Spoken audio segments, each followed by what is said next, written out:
प्रेम से बोलिए माता जगत जननी की जय, अम्बे माता की जय।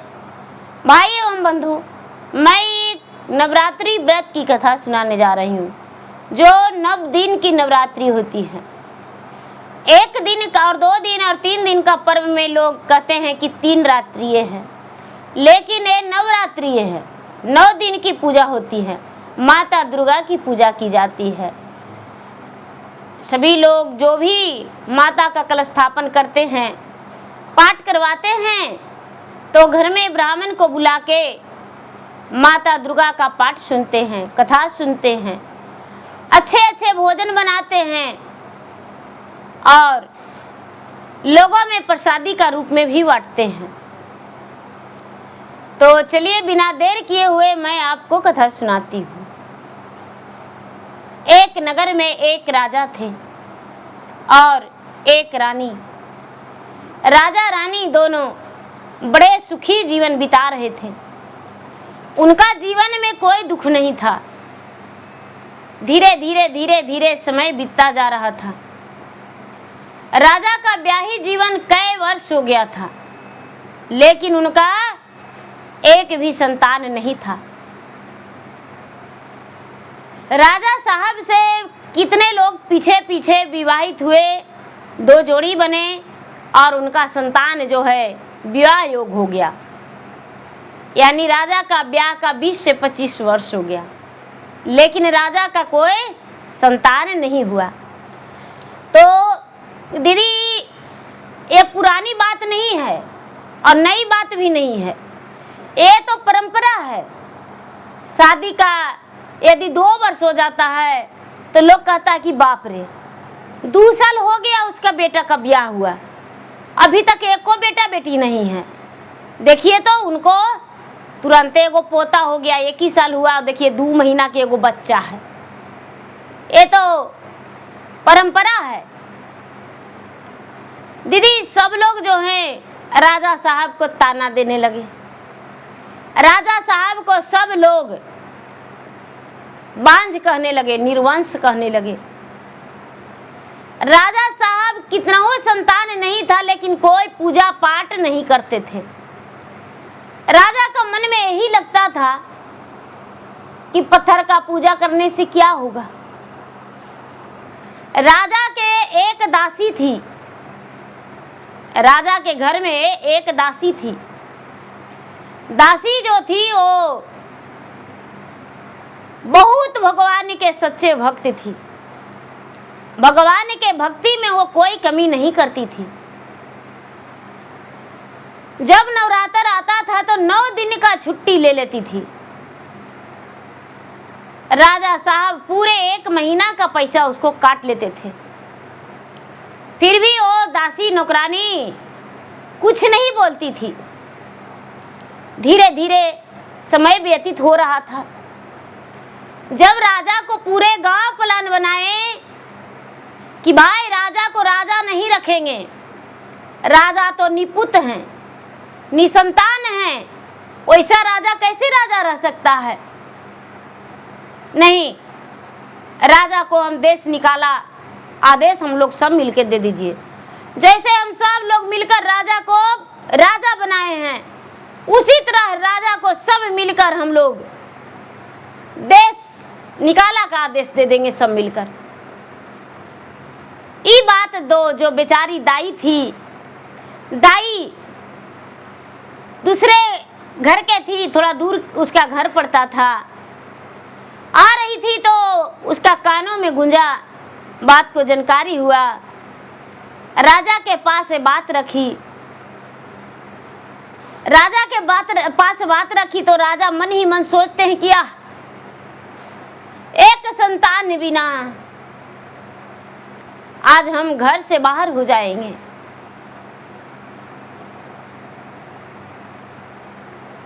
कहावत है, सजल रहे 16 सिंगार तो 32 अब रनमाए राम। सजल रहे 16 सिंगार तिस अब रनमाए राम। अरे गोद मोर सुना भैले, अरे गोद मोर सुना भैले, एक गो बलकवा बिना ए राम। गोद मोर सुना भैले, एक गो बलकवा बिना ए राम। आंगन मोर सुना लागे, एक गो बलकवा बिना ए राम। घर मोर सुना लागे, एक गो बलकवा बिना ए राम। टोला से परोसीना मार मार तानामा, टोला से परोसीना मार मार तानामा, एक गो बलकवा बिना ए राम। एक गो बलकवा बिना ए राम। लोग कहे लाबा झिनिया तो एक गो बलकवा बिना ए राम। ये गलत नहीं है, ये सच है। राजा रानी जब रात में दोनों बिस्तर पे गए तो राजा कहते हैं कि हे रानी, आज मैं बड़ा बेचैन हूं, बड़ा दुखी हूं। रानी बोली कि हे महाराज, आप क्यों दुखी हैं, क्या हुआ, क्या कारण है, क्या बात है। राजा कहते हैं कि पूरे प्रजा मिलकर मुझे देश निकाला दे देंगे, क्या इज्जत रह जाएगा और कहां जाएंगे। रानी कहती है कि हे स्वामीनाथ, पूरे प्रजा से पहले हम लोग चलिए काशी नगरी, पूरे धन संपत्ति छोड़कर काशी नगरी जाएंगे और वहीं भगवान के मंदिर में शरण में भजन कीर्तन करेंगे और समय बिता देंगे। राजा कहते हैं कि ठीक है। रानी जो है, रानी अपना कपड़ा लता कुछ समेट ली, झोलिया बोरिया में बांध ली और राजा भी एक फकीर का वस्त्र पहन लिए और रानी जो है, रानी भी एकदम दाई जैसा वस्त्र पहन ली। राजा रानी दोनों काशी नगरी जाने के लिए तैयार हो गए। सूरज उगने से पहले घर को छोड़ दिए। जब घर को छोड़ दिए तो चलते चलते चलते चलते चलते चलते चलते एक गांव में पहुंचे। राजा रानी दोनों का प्यास लगा हुआ था, भूख लगा हुआ था। नवमी का दिन था, नवरात्र चल रहा था, आश्विन मास सर्दीय नवरात्र था, नवमी का दिन था। राजा रानी भूखे प्यासे, उनका मुंह ओट मलुआ गया था। लोग से कहते हैं राजा रानी कि क्या हमें एक लोटा जल मिल जाएगा, क्या भोजन मिलेगा इस गांव में। उस गांव का, नगर का लोग कहते हैं कि आज हम लोग पूरी गांव सब मिलके दुर्गा माता के स्थान में हवन कराते हैं। जब तक हवन नहीं पूरा होता है, जब तक हम लोग भोजन नहीं करते हैं, अन्न ग्रहण नहीं करते हैं, जल नहीं पीते हैं। यहाँ किसी के घर भी अभी चूल्हा नहीं जला है। आज पूरी गांव का लोग सब मिलके दुर्गा स्थान, देवी स्थान, माता अम्बे के शरण में सभी लोग खीर बना रहे हैं, पूड़िया बना रहे हैं और वहीं पर कन्या का जौनार होगा और वहीं पे प्रसादी बटेगा। वही प्रसादी खा के आएंगे तभी चूल्हा जलेगा घर में। राजा कहते हैं कि आखिर क्या है, ऐसा क्या है? तो नवरात्रि है, आज 9 दिन पूरा हो गया है। राजा ये बात सुनकर रानी से कहते हैं कि हे रानी, भूखी पेट मुझसे चलल नहीं जा रहा है। रानी भी यही बात कहती है। दोनों जाते हैं मंदिर के पास, तो बहुत भयंकर मेला लगा हुआ था, बहुत लोग जुटे हुए थे। रानी देखकर सोचती है कि आहा, इतना सारा लोग जुटे हुए हैं, इतना बड़ा बड़ा बर्तन में खीर बन रहा है, ये लोग क्या आज सब मिल के भंडारा करते हैं? कुछ लोग से रानी पूछी तो लोग बोले कि हाँ। रानी कहती है कि आखिर नवरात्रि व्रत का विधि क्या है, क्या करते हैं?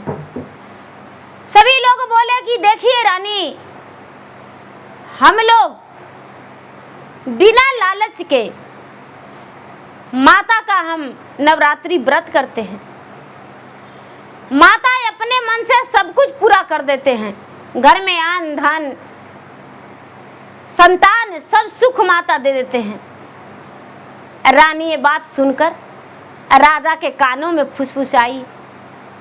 राजा कहते हैं कि हे रानी, हम यहाँ पर बैठ के प्रसादी जरूर खाएंगे। जब दासी लाके देती थी नौकरानी प्रसादी, तो हम लोग उस प्रसादी को अपमान किया करते थे, फेंक दिया करते थे। नीची जाति के हाथों से कैसे खाएंगे प्रसादी? लेकिन नहीं, इस गांव का रीति रवैया देखकर तो लगता है कि ये अच्छा व्रत है, करना चाहिए। हिंदू धर्म में अति उत्तम व्रत है, अति फलदायक व्रत है। रानी कहती है कि ठीक है। रानी बैठी रही, कन्या का भोजन शुरू हो गया। बहुत सारे पूरी गांव की कन्या छोटी छोटी थी, सब भोजन करके और उठ गए। 2 कन्या जो थी, एकदम छोटी छोटी कन्या, 2 वर्ष के थी, जिसे अपने से खाने का लूर नहीं था। ओ राजा रानी को मुख देखकर दोनों बच्चा उठी और थोड़ी थोड़ी खीर ले जाके राजा के हाथ पर दे दी।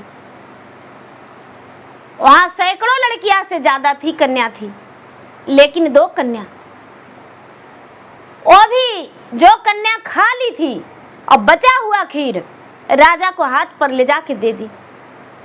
राजा उसको अपमानित नहीं किए, वो प्रसादी समझ के ग्रहण कर लिए।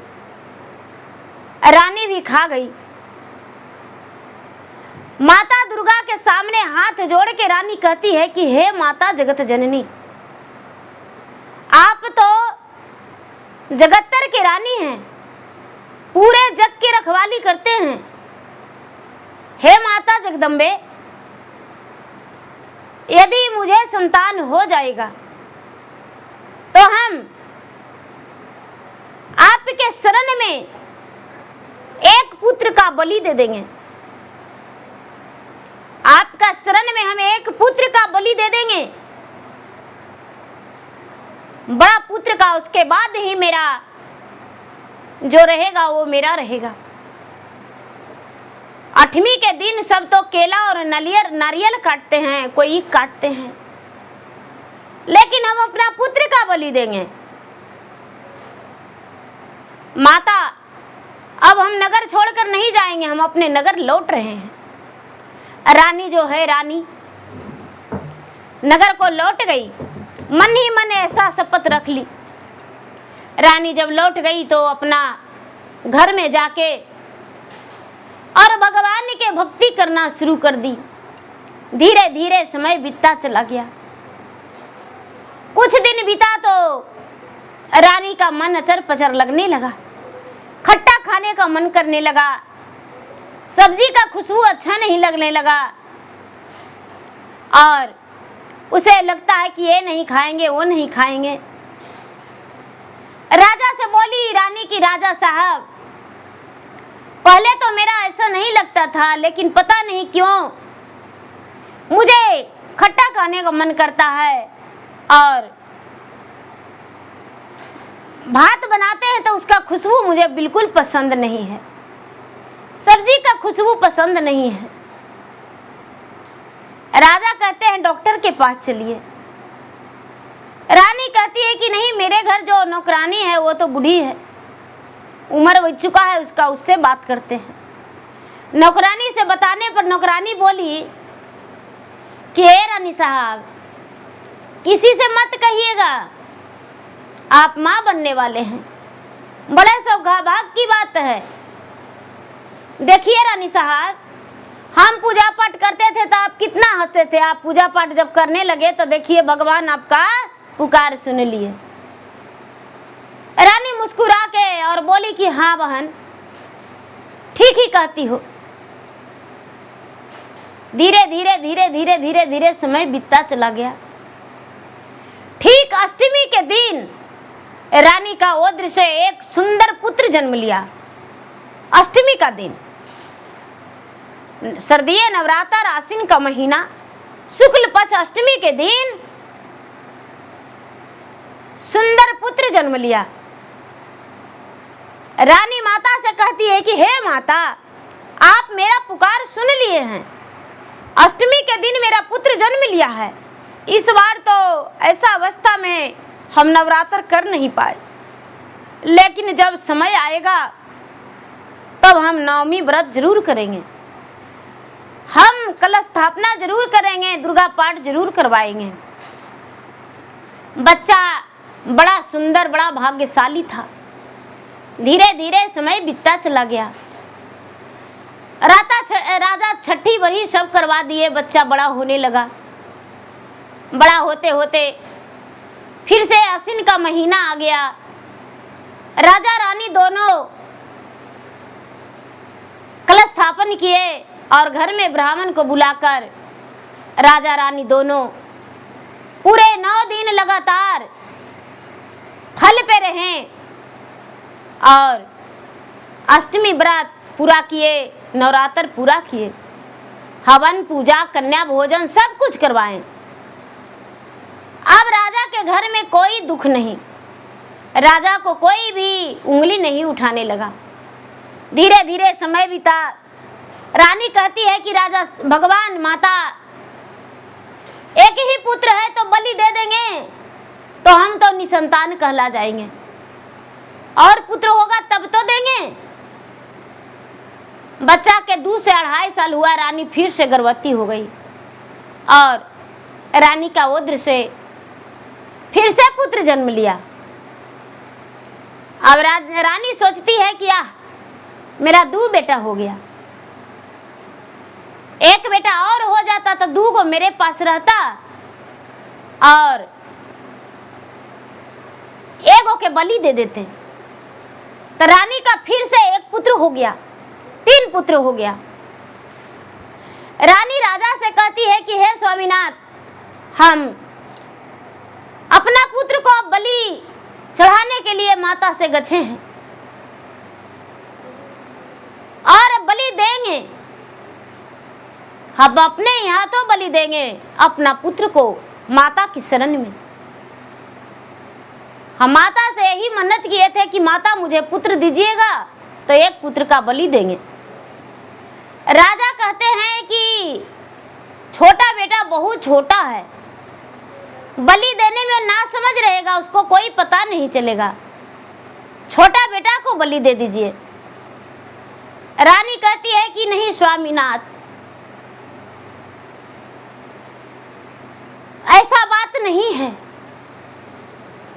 छोटे का बेटे बाजी राजा, प्राण से है प्यारा जी, गोदिया में भरल रहे हमार जी, 32वां दूधवा जी राजा, बाबू के पीला वही जी।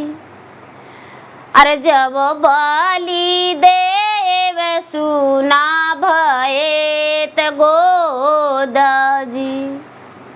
बाती सोवाधर वाजी स्वामी औ किन का पी लाए जी औ के हो खरीद तन मोरा दूध जी। रानी कहती है राजा से कि हे स्वामीनाथ, ये मेरा छोटा बेटा तो प्राण से भी प्यारा है, मेरा कलेजा का टुकड़ा है, मेरा गोदी में रहता है, हम इसको बलि नहीं दे सकते हैं। मेरा दूध पीता है, दूध थोड़ा देर नहीं पीता है तो मेरा सीना फटता है। यदि बलि दे देंगे तो मेरा दूध कौन पिएगा? इसलिए हम छोटा बेटा को बलि नहीं देंगे। हम मन्नत किए हैं बड़ा बेटा के बलि देंगे। राजा कहते हैं बड़े काजे बेटवाजी रानी असोवे मोरा संगवाजी अरे बगले सुताई हृदय जोड़ावली जी। बड़े काजे बेटवाजी रानी हम नाही देवे जी, प्राण से प्यारा ये हूँ मोरा जी। राजा कहते हैं कि हे रानी, मेरा बड़ा बेटा जो है ये प्राण से प्यारा है, हम इसको बलि नहीं देंगे चाहे जो हो जाए। रानी कहती है कि नहीं, आपका बात रहेगा नहीं मेरा बात। तीनों बेटा के हम फूल माला पहना देंगे, आप ते आंख मूंद लेंगे, जौन बेटा पर तेगा गिर जाएगा उसी का बलि चढ़ जाएगा माता के शरण में। राजा कहते हैं हुई ना बात। नवरात्र में रानी बड़ा खुशी से नवरात्र की। अष्टमी का दिन जागरण जिस दिन होता है, माता का बलि पड़ता है, उसी दिन जो रानी है पूरे नगर में ढिलवारा पिटवा दी कि भाई सभी लोग मंदिर के पास आएंगे, आज हम पुत्र का बलिदान देंगे, आज हम अपने पुत्र को अपने हाथों से बलिदान देंगे। जब पूरे नगर का लोग सुने तो कहते हैं कि यह रानी कैसा कठोर है। जब बाल बच्चा नहीं होता था तो रनिया कहती थी कि हमको बाल बच्चा नहीं है और रोती थी, कलपती थी। आज जब 3 गो बेटा हो गया है तो 1 गो के बलि देने जा रही है, ये कैसे हो सकता है? राम राम राम, छी छी छी छी, कैसा कठोर रानी है, अभागन है, 3 गो बेटा उसको फालतू हो गया है। सब लोग सब तरह की बात कर रहे हैं, कोई कह रहे हैं मन्नत की होगी, कोई कहते हैं रानी नहीं राजसिनी है जो अपना पुत्र को बलिदान देने जा रही है। रानी अष्टमी के रात्रि में क्या करती है कि जब बलि प्रदान होने का समय आया तो उस समय बच्चे का सोल सब कुछ पहना दी। जब बलि पड़ता है बच्चे का सब कुछ पहना दी, माता को 16 श्रृंगार से सजा दी, लाल लाल चुंदरी पहना दी, 5 प्रकार के मेवा मिष्टन का भोग लगा दी और रानी तेगा लेकर खड़ी हो गई। रानी जब तेगा लेकर खड़ी हो गई तो रानी कोशिश कर रही है कि बच्चा पर हम अपना तेगा चला देंगे। मेरा एक तेगा में यदि तीनों बच्चा कट जाता है तो कोई दिक्कत नहीं, लेकिन माता के बलि हम दे देंगे। करते करते करते करते भोर हो गया, लेकिन रानी से तेगा नहीं हिला। अष्टमी खत्म होकर नवमी बीत गया, रानी का हाथ से तेगा नीचे नहीं गिरा। भोर हो गया, सभी लोग कहते हैं कि अरे रनिया जो है का पत्थर के बन गई है, रनिया के हाथ से तो तेगे नहीं हिल रहा है। ये बच्चा के काटेगी।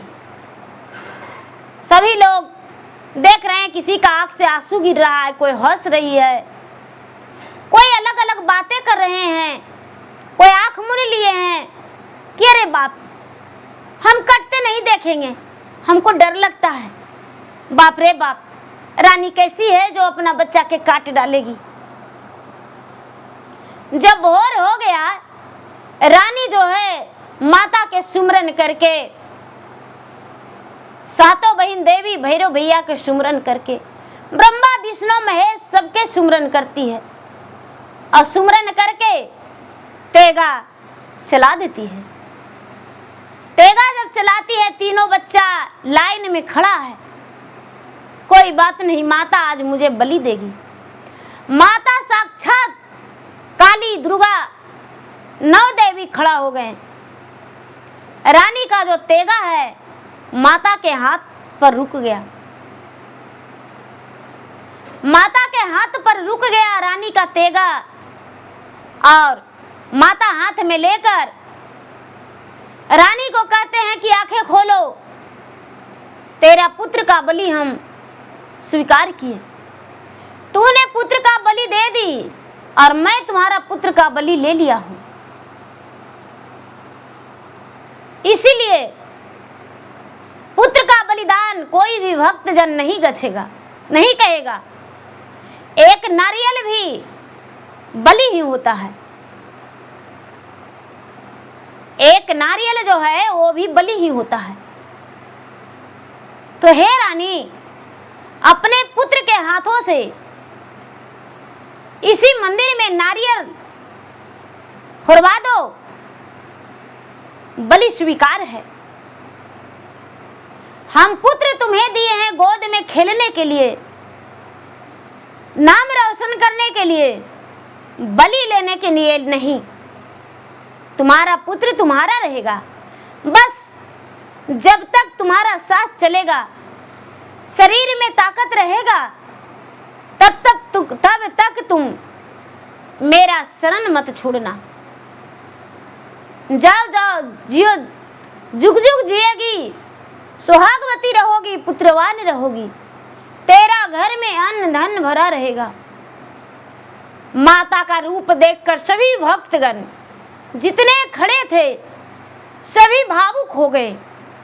सभी का आंख से आंसू गिरने लगा और माता को सभी प्रणाम किए।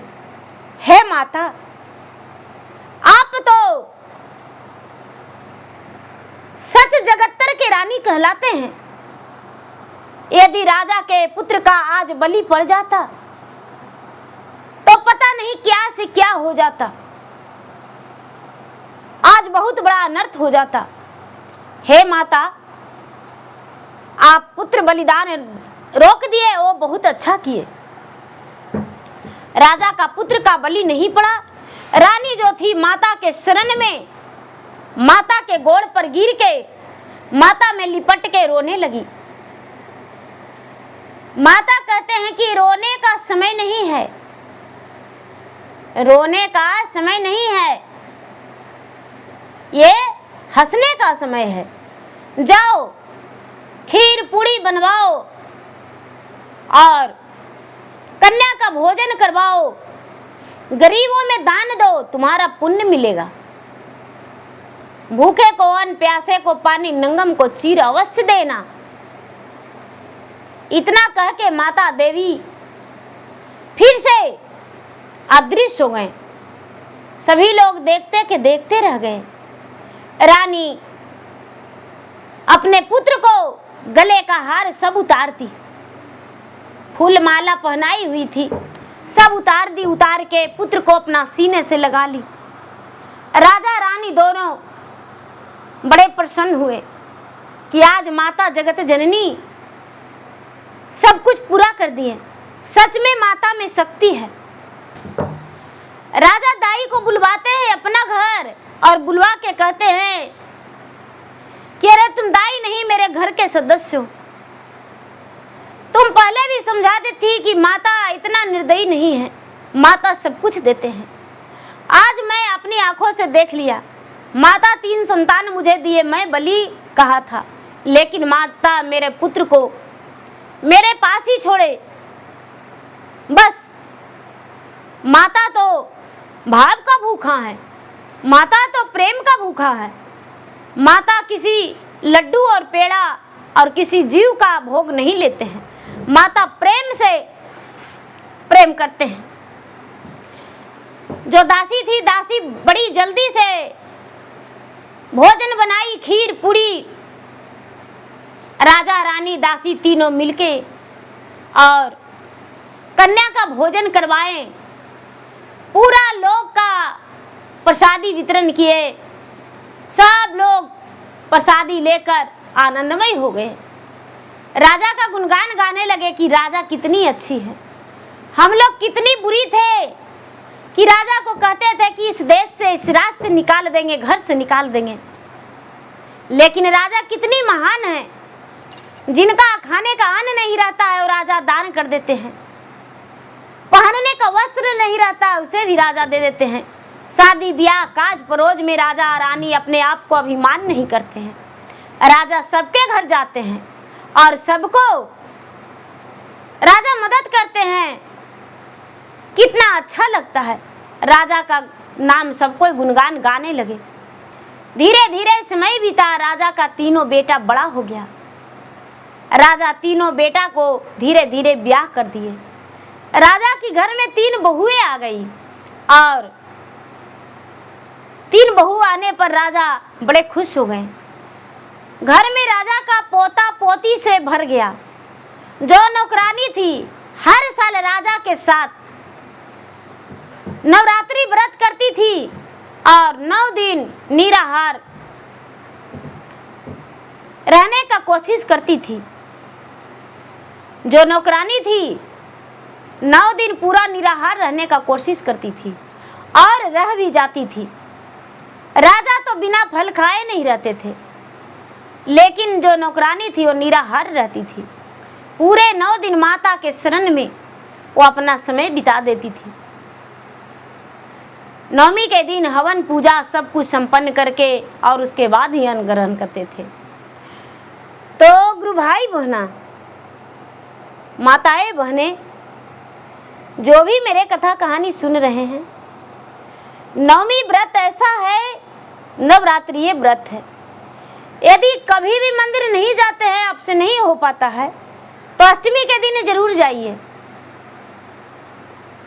9वीं के दिन जरूर जाइए, अष्टमी 9वीं 2 दिन जरूर जाइए।